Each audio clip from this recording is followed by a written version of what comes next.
بسم اللہ الرحمن الرحیم۔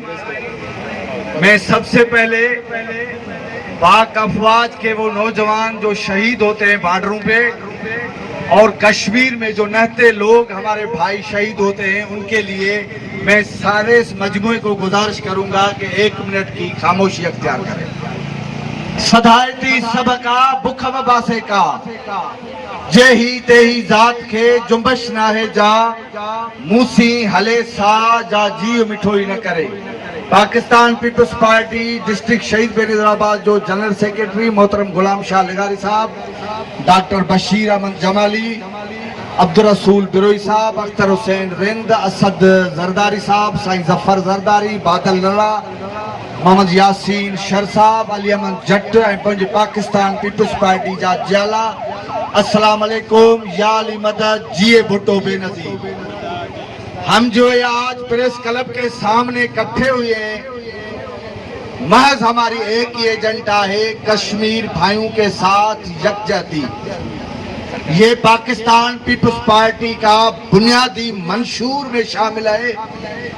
جیسے ڈاکٹر بشیر نے کہا، تیرے میرے قائد شہید ذوالفقار علی بھٹو نے اسی ٹائم بھی یہ کہا تھا کہ میں انسان ہوں، غلطی تو کر سکتا ہوں، لیکن کشمیر کے مسئلے میں نیند میں بھی یہ غلطی نہیں کر سکتا ہوں۔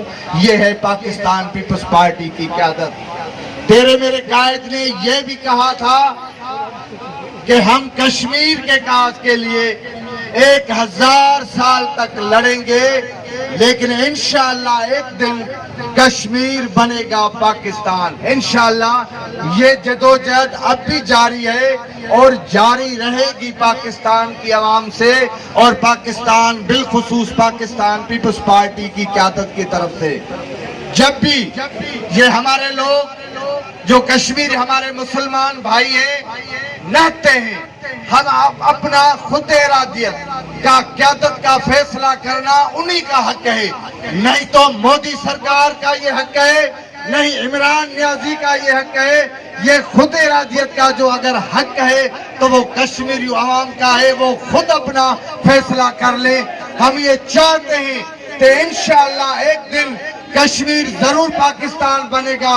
ہم یہ گزارش بھی کریں گے اپنے پاک افواج کے قیادت کو بھی کہ میں گزارش کروں گا چیف آرمی سٹاف کو اور پاکستان پیپلز پارٹی کے چیئرمین محترم بلاول بھٹو زرداری صاحب کو بھی کہ خدا را آپ بھی اپنی کوششیں لیں اور مودی سرکار کو ڈنڈا دیں۔ ہمارے کشمیری بھائیوں کو نہتیوں کو وہ شہید کر رہے ہیں۔ جب بھی ہمارے آزادی کا دن قریب آتا ہے، ویسے تو ان کی بدمعاشی ہمیشہ جاری رہتی ہے کشمیر میں اور ہماری پاکستان کی سرحدوں پر جب بھی جب یہ انڈیپینڈنس ڈے ہماری آزادی کا دن نزدیک آتا ہے تو اور بدمعاشی زیادہ کر لیتے ہیں۔ ہم خبردار کرتے ہیں مودی کو اور مودی سرکار کو کہ اگر آپ اپنی بدمعاشی سے باز نہیں آئے تو پاکستان کی افواج کے ساتھ پاکستان کی یہ عوام مسلسل کٹھے رہے گی اور انشاءاللہ آپ کو بھرپور جواب دیں گے۔ اور جب تک کشمیر پاکستان نہیں بنے گا، پاکستان کی عوام سکھ سے نہیں بیٹھے گی۔ کشمیر بنے گا، کشمیر بنے گا، پاکستان